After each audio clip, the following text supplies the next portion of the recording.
important in the sense that we will dock marks because you don't get it absolutely right, because we're not your English teachers. I mean, English teachers do perform a very important task. I'm not trying to belittle that. So that is 45 minutes. During the 45 minutes, you're writing your own essay. There's no discussion. There's no electronic devices. Because if you do turn on your electronic devices, I will confiscate it and sell it on the black market. All profit and proceeds go to my pocket and not yours. All right? So that's the solo writing bit. After 45 minutes is over, then we head on to the last 15 minutes. And the 15 minutes is a part where you go through a process of co-editing, where you would show your teammate the work that you've done, they'll quickly glance through it, and then they will give you feedback on what you can do to improve it. Because the idea oftentimes is that when you're in the middle, when you're in the mood of writing, oftentimes you're expressing something on paper that you understand. It's important that the reader also can understand what you're trying to deliver and what you're trying to convey. And that's where the co-editing part is most important.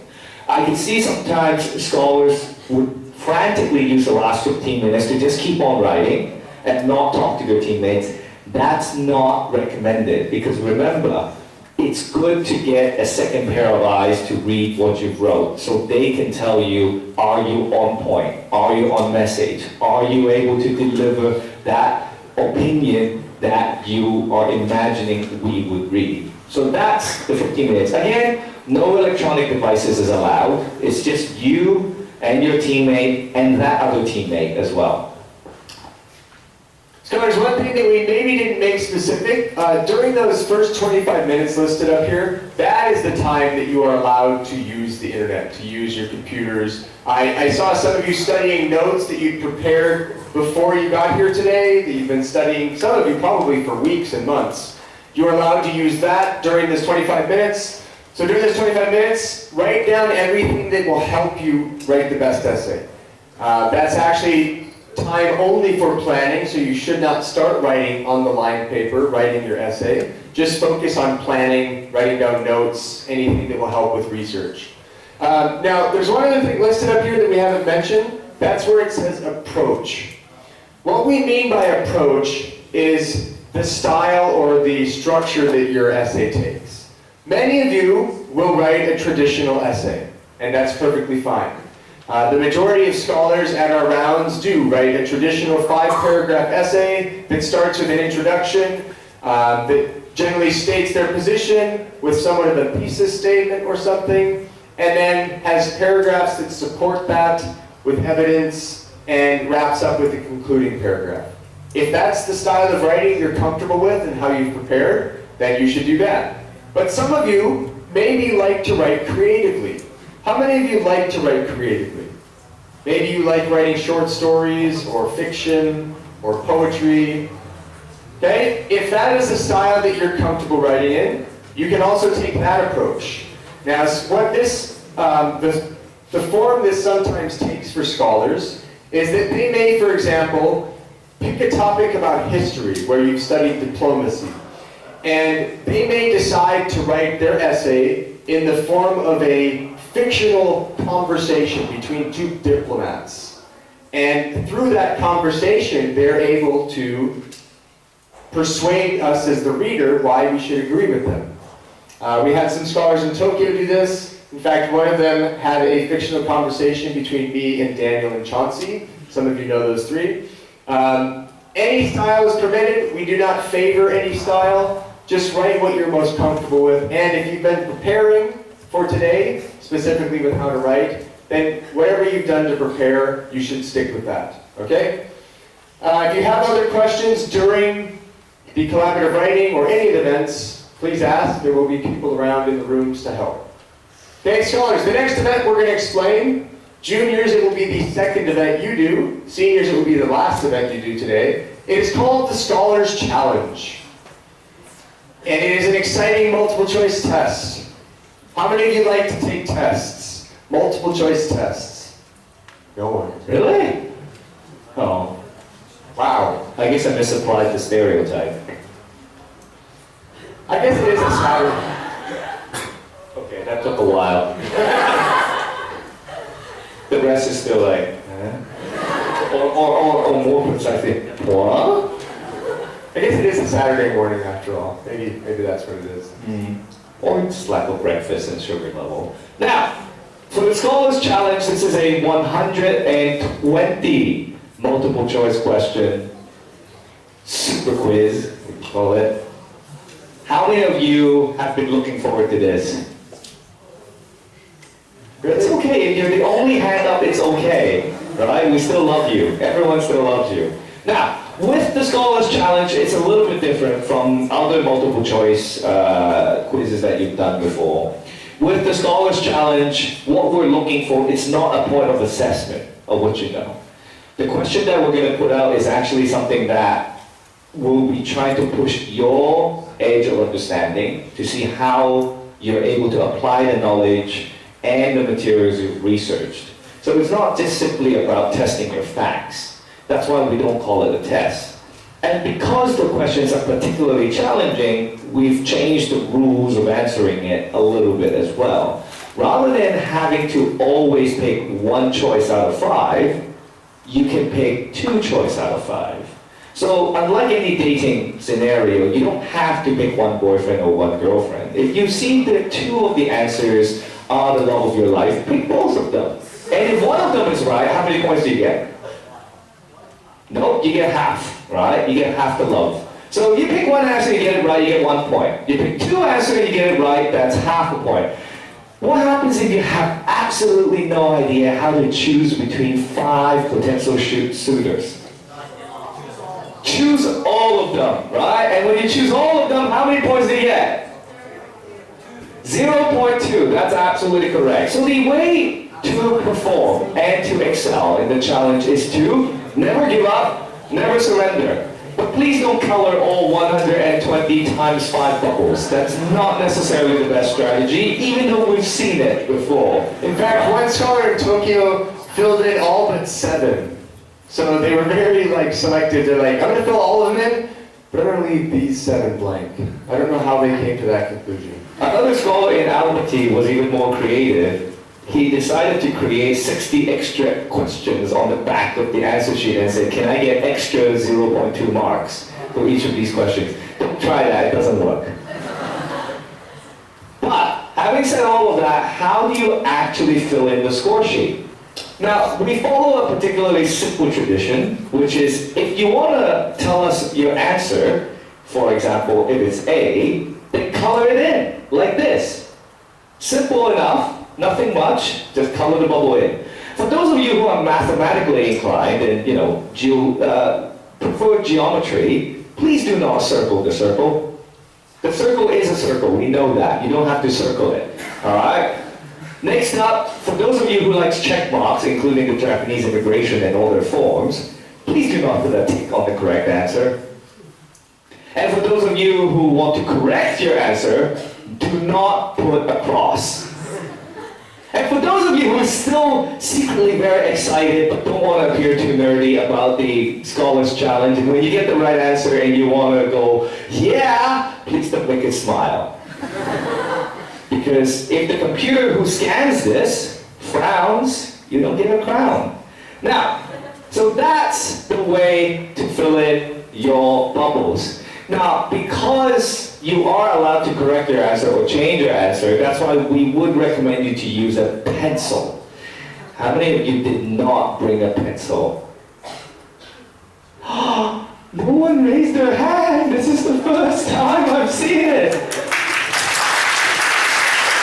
Give it up for yourselves, right? Bringing stationery. That is a very foreign concept in some of the other rounds we've been to. Like all of them. Yeah, I was trying to be kind, but yes, all of them. Scholars, a couple other things to keep in mind about the challenge. There's one thing that makes it different from all the other events in the World Scholars Cup, and that is that it is an individual event. Okay, so when you take the Scholars Challenge, you will be working as an individual. In fact, it's a bit of a lonely event because we don't let you sit with your teammates. But don't worry, it's only for 1 hour. But it's an individual event. Also, you cannot use the internet or use any devices or notes. It's a way to show us what you know about the entangled world. Okay, so another thing to keep in mind.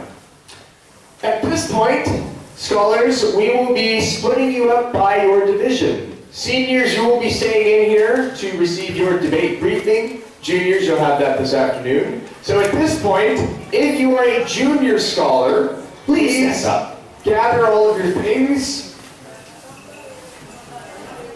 And please follow Sylvia at the back. Seniors, wish them good luck. Cheer them on. Only juniors should be leaving. Don't pretend to be young and leave, all right? If you're senior, you're senior. Stay.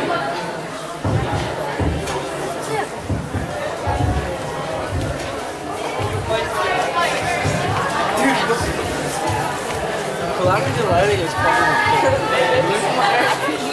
Senior. Me too. I do.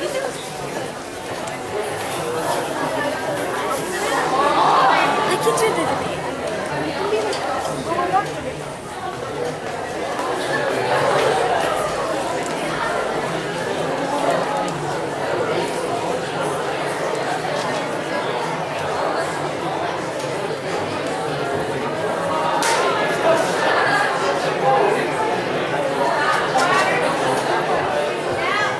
If you are still in here, you should be a senior.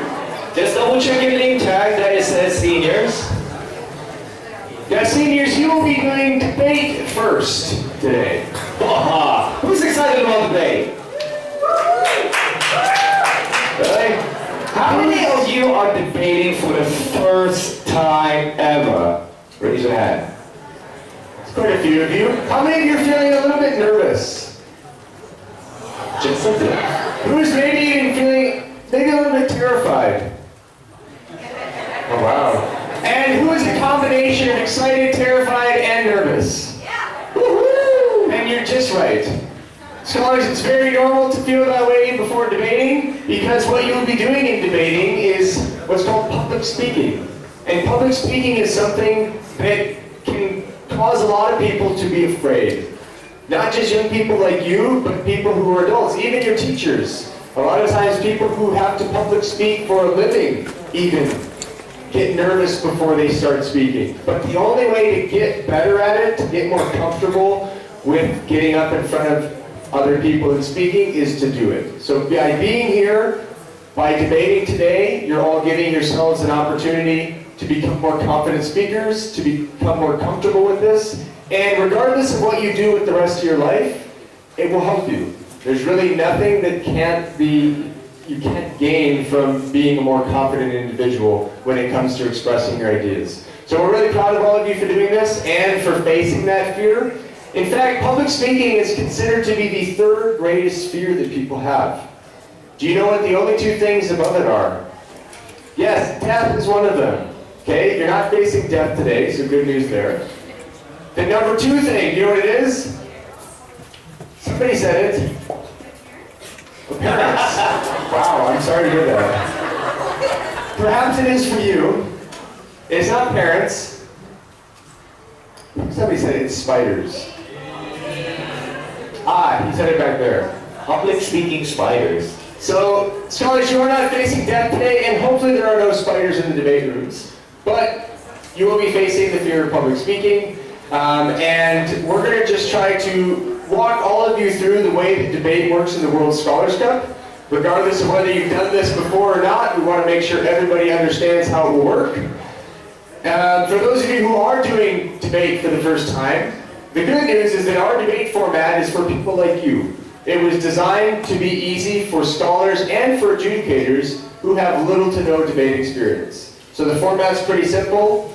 And how does it start, Albert? Well, the first thing we have is that you'll be going to your rooms. Now, of course, you'll be like, I don't know where my room is. You will. In a bit, we're going to give you a schedule called a debate tree, which will show you which room you're supposed to be at, which side you're supposed to debate for.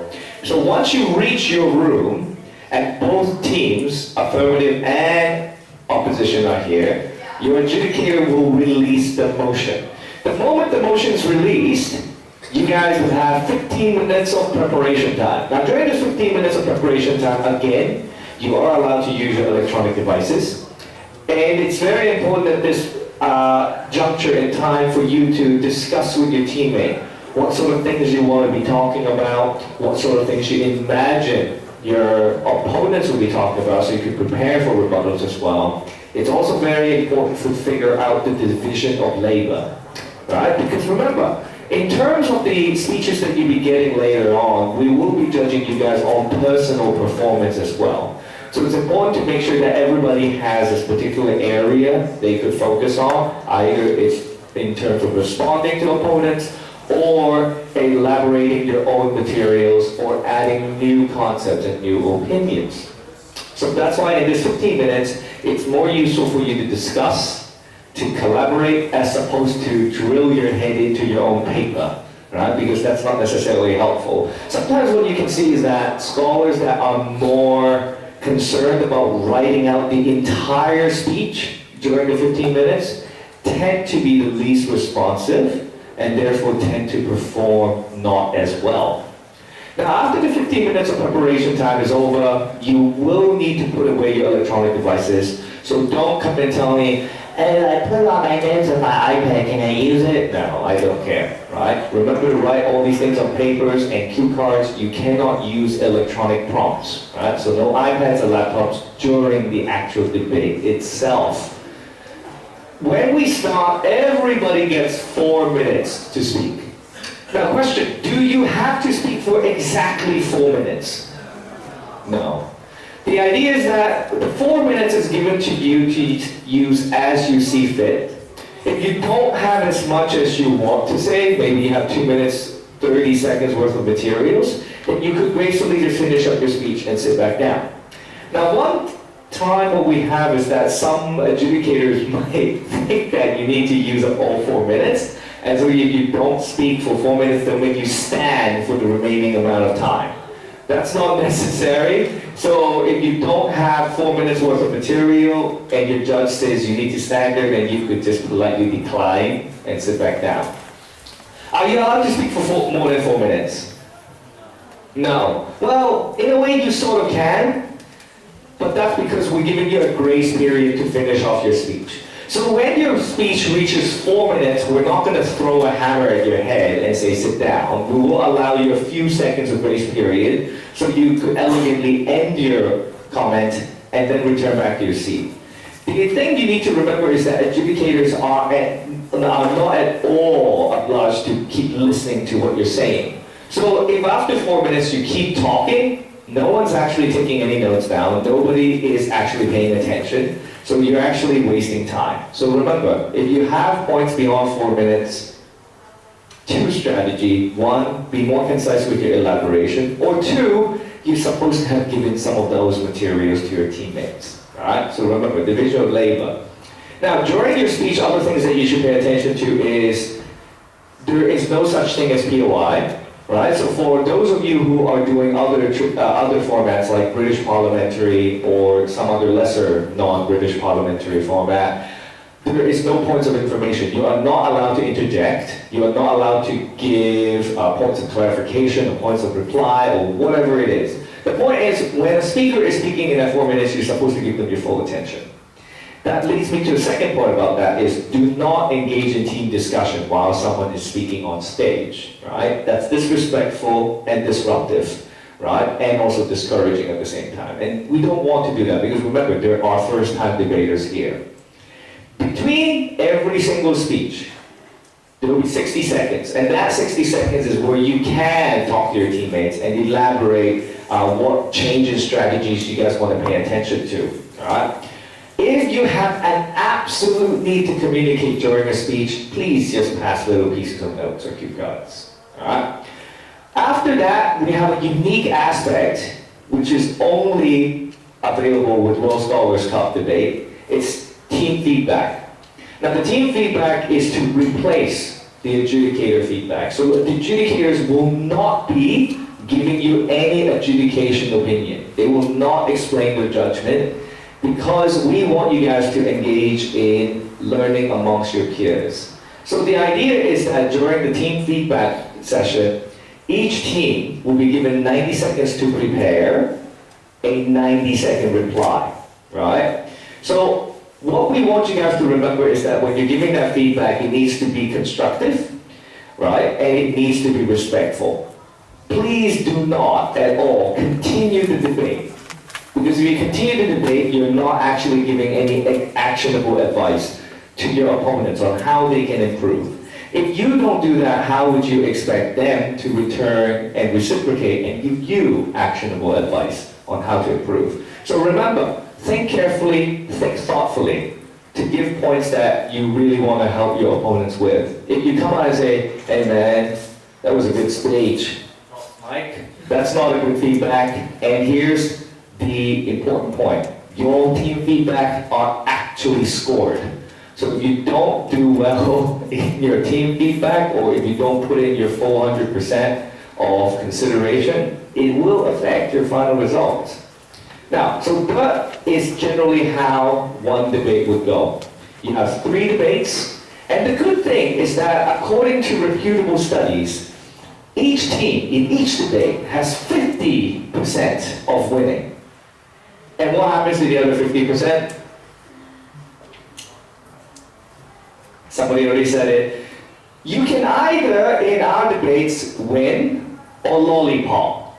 The other L words is beeped out because there is no such thing as beep, right? So remember, the idea of winning and lollipopping in most scholars club tradition is that it doesn't actually affect your overall ranking. It doesn't affect your overall score because we put the emphasis on teamwork, your team feedback, and also personal speaker performances. So don't let the fact that you might have lollipopped around drag you down, because you might have tied with the other team in terms of speaker points, and that's the more important thing. Now, All right, so scholars, the next thing we're going to show you is how to read your debate schedules. Does anybody have any questions about this before we move on to distributing your schedules and heading out for your debates? All right. So scholars, your schedule will look like this. Each team receives a schedule that is specific to their team. It will have your team number written at the top. And on the very far left side of the schedule, there will be a room number, and it will tell you affirmative or negative. That will be where you go for round 1. You'll go to that room, you'll be the affirmative or negative team. At the end of the debate, if you are the winning team, you will follow the arrow that points up. It will point to a new box with a new room number, also telling you affirmative or negative. That's where you go for round 2. If you are the lollipop team, you will follow the arrow pointing down. Once again, telling you a room number and affirmative or negative. After round 2, similarly, winning teams follow the arrow up, lollipop teams follow the arrow down. Always go to where your debate schedule tells you to. There will never be a need for your team to switch debate rooms. Occasionally, a judge may have to switch rooms if they are perhaps from your school, but you will always stay in the same room. Now, there are 3 teams out there who will not debate in one round, okay? We have an odd number of teams here, which means that during each round there's one team that will not have a debate. So if your debate schedule says sit out, no match, that just means that during that round you won't have a team to debate against. But do not worry, it will not affect your scores. We average your scores, we don't add all of the rounds together. Okay, most of you that will not happen though, but a few of you, if your schedule says that, that's what you do. Okay, now we are going to tell you, or rather give you these schedules. We'll have one person come up from each team. Before we do that though, one other thing. I know Albert already mentioned it, but each team does debate 3 times. There is no elimination. So even if you lollipop your first 2 debates, you still debate a 3rd time. We want all of you to get experience with debate, not to have to sit out because you didn't win. Okay?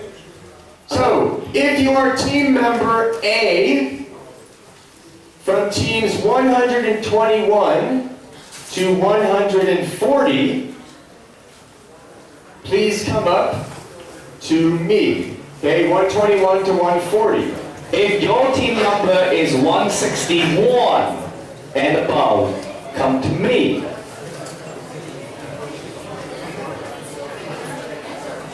161 and above.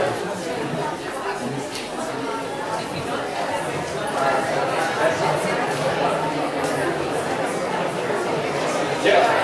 161. Anyone? No? That's troubling. All right, good.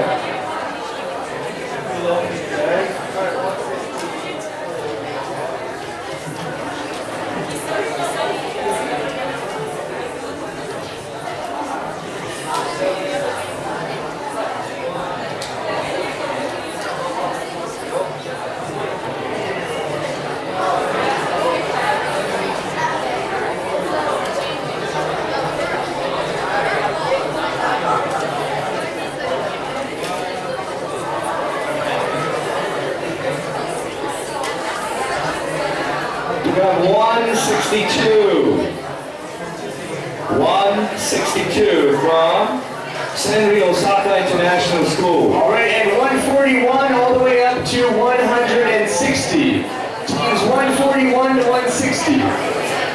Team 170 and 172.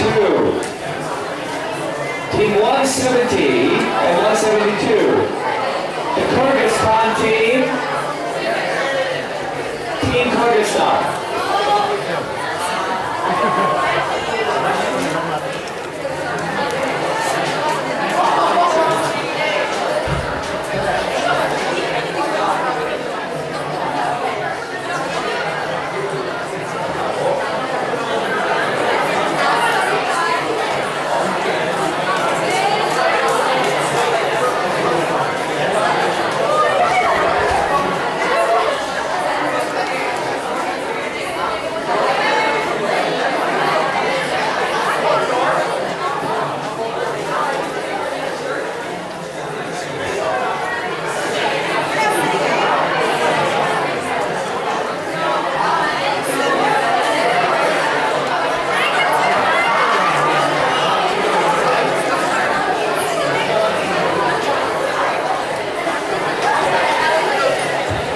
So, everyone should now have a debate schedule. Scholars, we encourage you to take a picture of that schedule so that if you somehow lollipop the piece of paper, you at least have a phone record. Also, scholars, it's maybe a good idea for the most responsible person on your team to carry the schedule. And if none of you are responsible, then good luck. Scholars, now that you have your schedules, you may go to your debate rooms. The committee members out there can help you find your rooms. Good luck, enjoy your debates, and be confident speakers.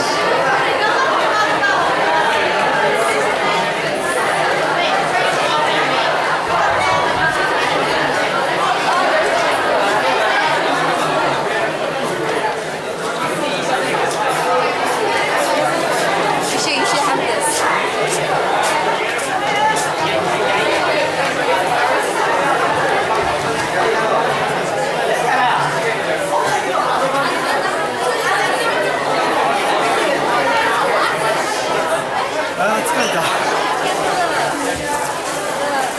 It smells good today.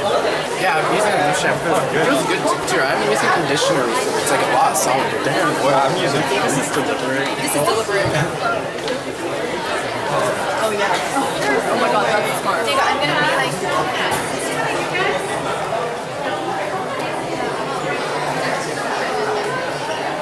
Which I need to pee.